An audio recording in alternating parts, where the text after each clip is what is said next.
Good morning, everyone. Good morning. The Better Way.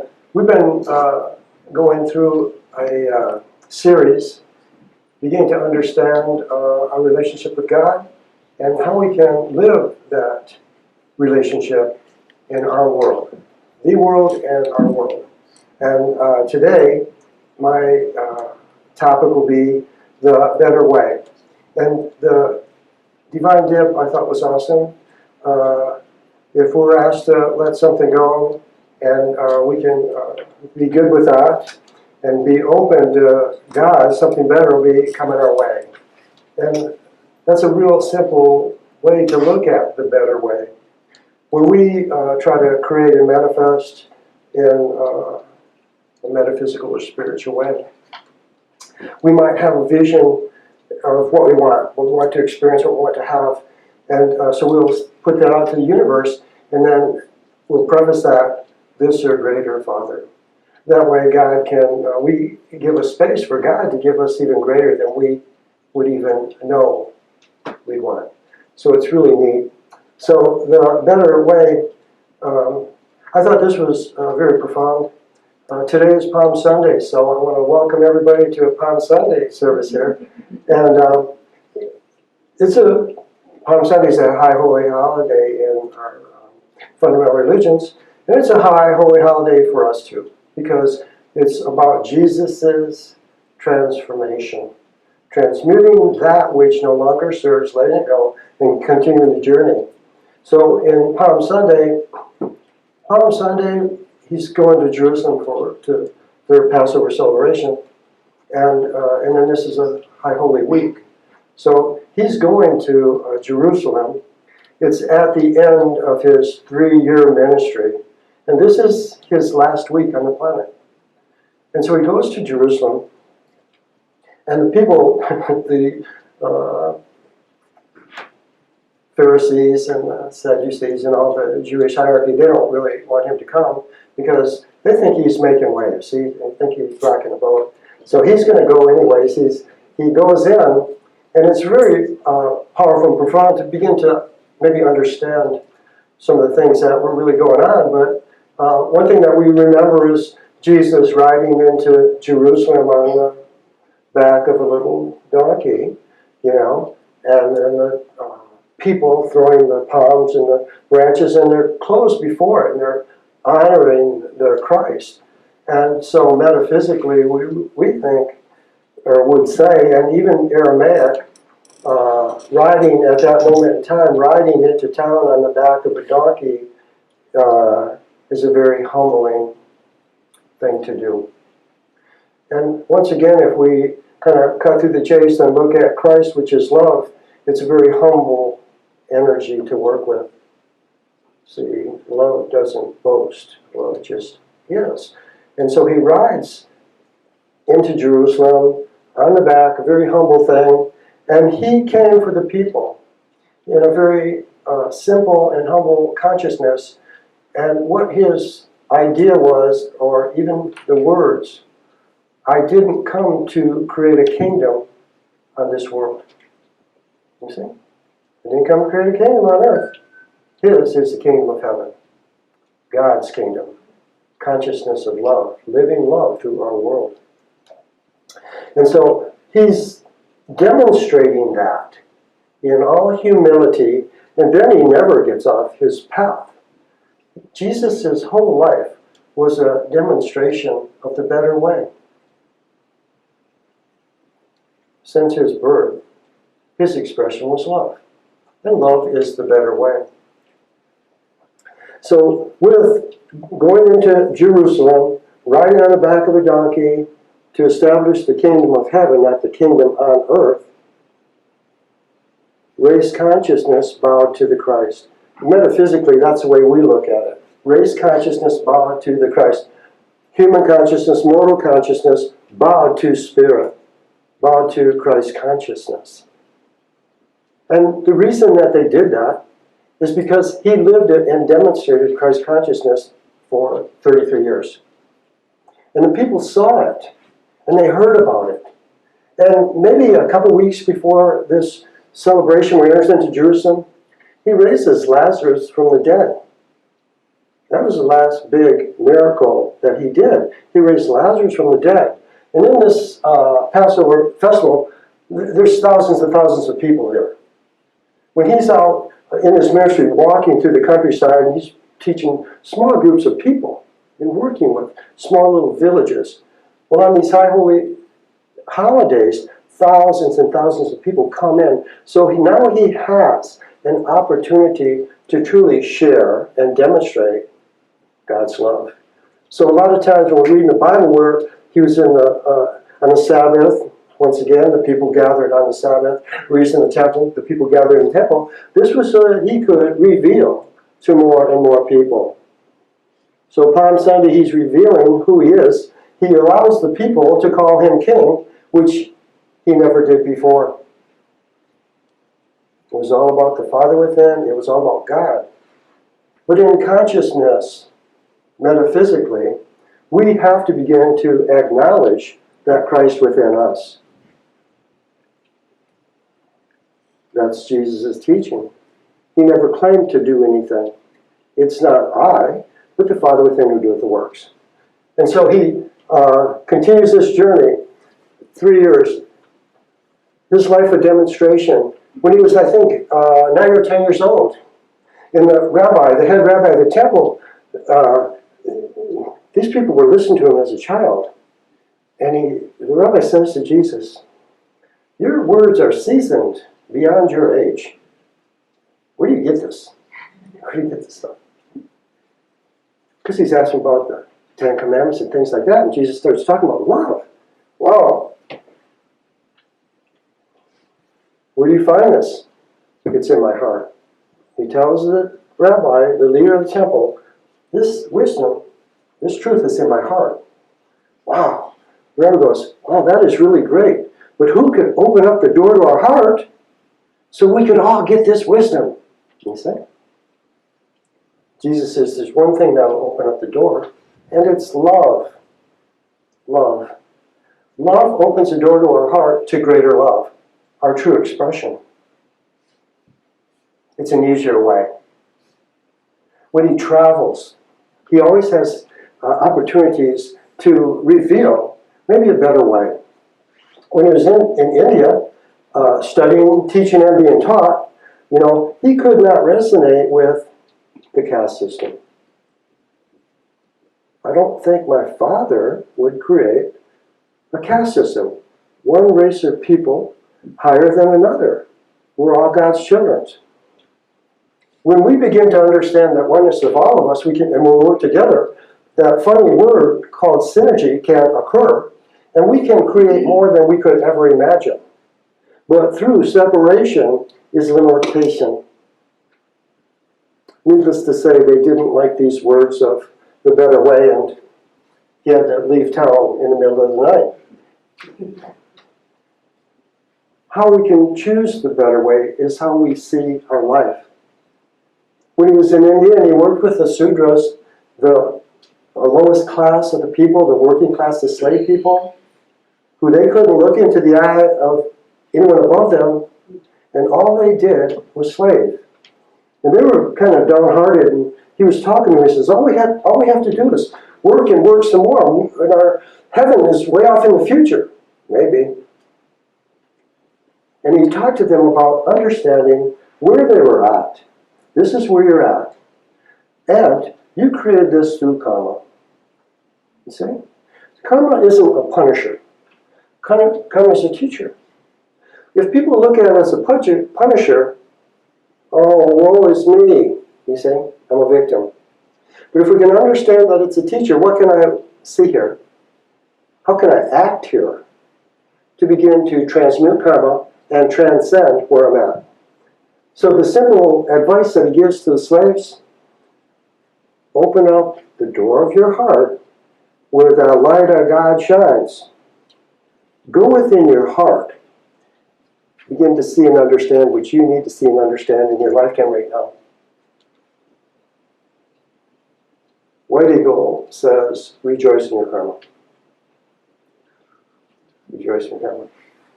These ways, these better ways, are spiritual ways to look at ourselves and to look at life. And once we begin to see ourselves with new eyes and see life with new eyes, we can begin to live at a different level. Jesus was telling and showing people what was real. What was real. And they could create a new reality.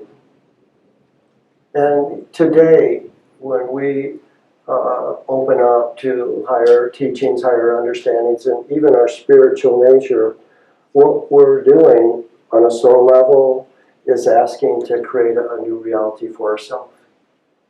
We are all here on a soul journey. We're all integral to the big picture. So once we begin to understand what is my part to play, what is my color, what is my tone, what does my love feel like? Because we all feel different, don't we? And then become aware of that, come into harmony with that, and then express. That's the better way. Because we don't have to think about so much. We don't have to judge so much. We don't have to be critical. We don't have to work as hard. The better way is powerful. And through all his teachings, the simple thing through his parables and stories and things was, let go of the old. See, let go of the old. How's that working for you? So let go of the old. Be here now. God's your Father. You're a son of God, daughter of God. Live that. See, live that. If somebody asks you for your coat, give both your coats. Okay?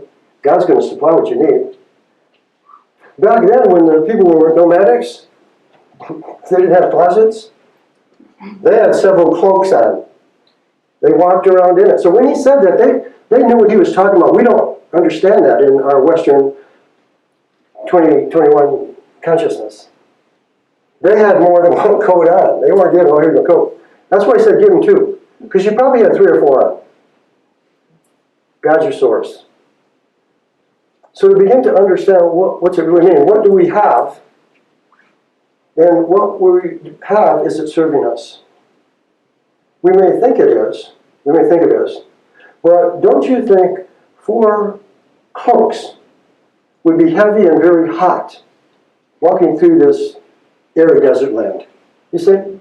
So maybe Jesus going, hey, you know what? Instead of telling them, you don't need 4 cloaks, it's too hot, and you don't have, then you have to think about which one I'm going to wear today. You don't got to get too much thinking about life. Let's just do life. But if someone asked you, give them 1. Give them 2. You still will have enough. And you know what? If you need another one, it'll come to you. It'll come to you. Because we're putting that energy out. So, and then allowing Spirit, see, which Jesus demonstrated, he always allowed Spirit to guide him. He would go within, listen to God, and then follow the guidance.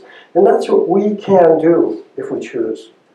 Okay? Allowing Spirit to guide us, to express us, and then to be that spiritual expression, that beingness I am. So all of his teachings, that's what he was showing people, the better way. The better way. And once we begin to look at that, and we all have things that keep us from understanding what is better for us. I want to read one little thing about Palm Sunday, which was I thought was interesting. And this is from Keep a True Lent. And this is Charles Fillmore, and Charles and Merlin Fillmore created Unity churches. They're all over the United States and they're in the world. So this is what he said about Palm Sunday, and I thought it was fun. So Jesus riding the ass into Jerusalem means the fulfillment of the time when the spiritual I am within takes control and lifts all the animal forces up to the spiritual plane of mastery, purity, and peace. You see, and so Jesus, and so that ass represented race consciousness, mortal consciousness. Okay? So what he wants to do is to lift. The only way that we can lift, all of us, is to lift our consciousness. And the way we lift our consciousness is through that Christ within, the spiritual identity I am. Cool? Okay, here's a real good sentence. When the I am takes charge of the body, a new order of things is inaugurated. How's that? See, when Spirit's leading us, guiding us, and flowing through us, there's a new order. A new order is inaugurated. Okay, inaugurated. We're making this real. We're going to follow this. And it's just so neat. The vitality is no longer wasted. Through high and pure ideals, the whole consciousness is raised to a higher standard. And metaphysically, what we try to see and understand is what is really behind the picture. We create with thought in this dimension, so what thoughts are we holding that's out picturing our world? And then with awareness, is this serving or is this good for me? Or maybe I'm ready to let that go. We're the chooser. We are the chooser. We've been working with the life and teachings of the Master of the Far East. This is an awesome book. This is book 1. The team of people have been walking through India and up in the mountains, and they've been walking with masters. Masters, people that have mastered this dimension, the physical dimension, and can recreate and create their bodies at will to begin to come down and share and teach with people. And there's lots of experiences of that throughout time. But this was a group of people, and our team of people went on this journey, about a soul journey, to begin to understand the truth of life, to begin to get a greater awareness of God and Spirit, and how can we live? How did people live? And it's really powerful. So this is so they've been there walking for 1 year. They've been walking for 1 year with their guides, and some of these guys are masters, and they might be 140 years old, 400 years old. One of the ladies is 600 years old. They've done the planet for 600 years. And didn't Jesus tell us that we're eternal? And didn't Jesus, we're going to go over that next week. So I'm not even going to give that one away. But you see, so these people had devoted their life, they gave their life to that Christ consciousness within them, and began to purify their thoughts, their deeds, their actions, what they were doing, so they could raise their vibration, raise their vibration into that higher harmony vibration of the Christ. And then, these things I do. So we begin to walk like that. And when they walked with them, they saw these guys walking on water, walking through fire, walking and not getting dirty, materializing food, all this good stuff. So at first they saw it, and I don't know what's happening, but after a while, they began to understand that this was the natural way that man could live. This was the way that man can live. And so they get to this village that they're going to stay for the winter. And they get all unloaded and packed, they get in their little room, and then they say, hey, y'all are invited to a dinner tonight. We're going to have this dinner. They're going, great. And so they go, who knows, 6 o'clock, how's that? They go to this banquet hall, and there's just this glow about it. And there's a bunch of tables, and there's a bunch of people from the village and other people and them. And so this is another thing we begin to understand. Like, they didn't have electricity at that time, refrigeration or anything like that, okay? These masters manifested and materialized everything that was needed. So they're at this banquet, and they sit at these long tables, and the one master stood up and says, this is a ceremony, this is a celebration for passing over, crossing over from a lower level of consciousness to a higher level of consciousness. For 1 year, these guys were in training and they didn't even know it. They got to experience their future. How about man's destiny? I recommend these books. They're fascinating. But so it is this. And so what she says, when you first saw us, you thought these were all miracles. And you were in awe. They're not miracles. And you've come to understand this is the natural way to live. To begin to, I love this one word, witness. They were a witness to this demonstration, this manifestation of living at a higher level of consciousness, manifesting and demonstrating on this third degree density. And what she tells them is that man, in separating from God, our God consciousness, to accept our humanness, separated from this energy that they work with, the energy that Jesus worked with. It's the Father within who doeth the works. That's what they would do. They didn't go, oh, we're greatest, we're these masters. No. Still that humble energy flowing forth to everyone through them to give people the demonstration that they needed. Because it's important for us to see things. If we can see it, we can be it.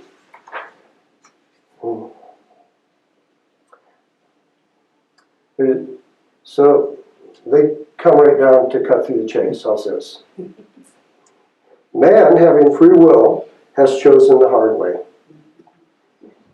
Can anybody relate to that? I can. Okay. And instead of realizing his sonship with God and using all that God has, he will go on in the hard way until he is driven to realize that there must be, and really is, a better way.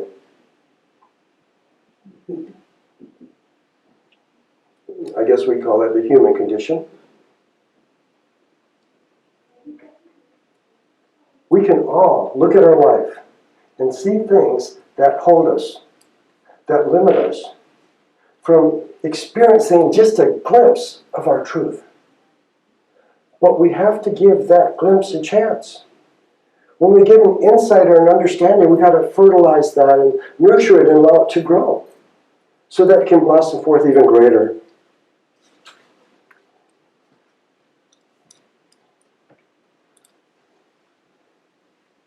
The masters, they have high hopes for the United States. When you read through all these books, they say the nation is going to, as a nation, reach Christ-like consciousness. You see what I'm saying? And our founding fathers set some good foundations up. Our unalienable rights of life, liberty, and the pursuit of happiness is very profound. Profound spiritual laws, whether it's a man's law or not. And so they held that vision out. And they would weave that in when they talked to them also. Because they're trying to lift these scientists and philosophers, their consciousness. This is real. It's not in the book, it's not in mind. And so it says, I love this, at the end of the Aquarian, Jesus said, in the age to come, Aquarian age, Jesus was in the Piscean age, born to begin the Piscean age. We are moving into the beginning of the Aquarian age. In the age to come, every man, every woman will be their own priest. Will be their own intermediary to God. And so how can we do that? We can go within our heart and pray. We can go within our heart and meditate. We can still the crazy thoughts that flow through us constantly, disconnect, connect, reconnect with our heart, our spiritual heart, where resides the Father, the kingdom. So, as we experience life on planet Earth now, there are a whole lot of new philosophies and, in a sense, New Age spirituality and religion and things like this. And I thought this was a very good understanding of that, about how man is trying to understand God and himself in a new way. Sometimes we have to put ancestor worship down. because we are them. It's 2021. And so in our endeavor, all of us here are trying to understand a greater understanding of life and who we are and what's it all about. This is what we're attempting to do, all of us. We are perceiving the ideal instead of worshiping the idol, which has been built by mortal thought. You see? Perceiving the ideal. The ideal, God within man, the Father within. Man, that's an uplifting ideal. Well, what does that mean? And then what does that mean for me? Instead of worshiping, how many idols are there on our planet? A lot. Not just spiritual, religious. There's sports heroes and there's singers and actors. The ideal. Perceiving the ideal. That's the power that's within us to unleash the God within. It all begins with love, and it all ends with love.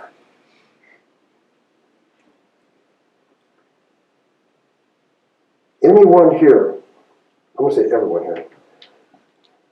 here has experienced love in their life sometime. And when life entered your love, didn't it make your life better? Yeah, see, everyone raise their hand. There's a cheering out there. Ah! You see how easy love is? See, we don't have to do so much.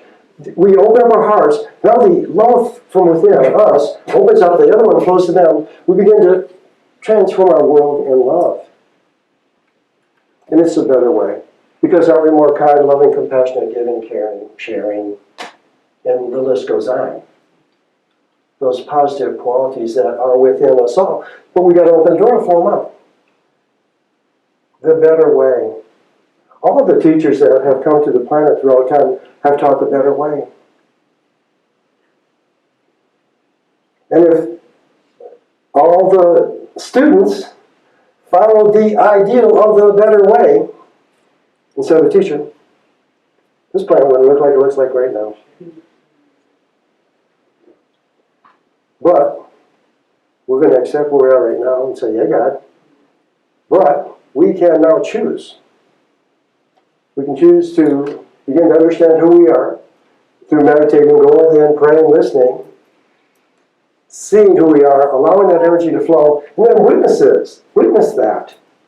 And when we start witnessing things that we do that are cool and awesome and out of the world, out of the ordinary, witnessing that makes it more real. You know, we witness a lot of our mess-ups. Did I do that? You see? And all we're doing is empowering that mess-up. So to begin to witness, learn to see yourself expressing your good. We can all do this. And when we see ourselves doing our good, we can see others doing their good. Because we are one. When we did that little prayer in the beginning, how did you feel when you said, we are one? How did you feel? Could you feel your heart opening? And then we just, we're all one. And now we can lift each other in God's love. So, there's not one better way, and there is one better way. How's that? This is it. Here we go. The one way is love. That's the one way. And my ways can be different than yours, and I'm going to accept your way. How's that? I'm going to accept Colin's way of expressing his divine love. You see? Now can't we all just accept and experience love? Let's go with that. So as we close our eyes once again, and just breathe, and as you breathe in, ask to feel God's love once again. Ask to feel God's love in the outer, and ask to feel God's love in the inner. We are one. God and I are one. And so just breathe. Breathe and feel. Your body is your instrument to be able to perceive, to be able to live, to be able to transmute, to be able to transform. So just breathe and feel God's love just rippling through your body. Ask to feel God's love moving through your body. Ask to feel God's love transmuting the cells, the atoms, the particles of your body. Ask that all patterns, memory, ideals that do not serve my Christed expression be transmuted now. And just breathe. You might be aware of something that you're hanging on to that no longer serves your Christed nature. And this is when we remember who we are. I am spirit. I am spirit. And as you say, I am spirit, just see your heart flaming even brighter. I am spirit. Claim it. Witness your heart begin to grow and expand even brighter and more radiant. And then just ask that the light and love of God just radiate through your body.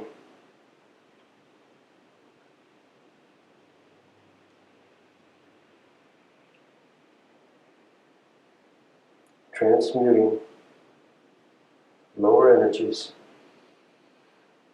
allowing for the revelation of the higher. So just breathe and feel.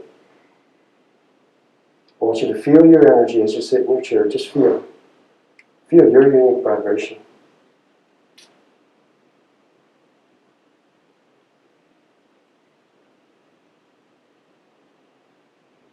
Be still and know. This is who you are. This is who I am. Know this vibration. Share this vibration. Be this vibration. Be still and know. Take a breath. Gently open your eyes.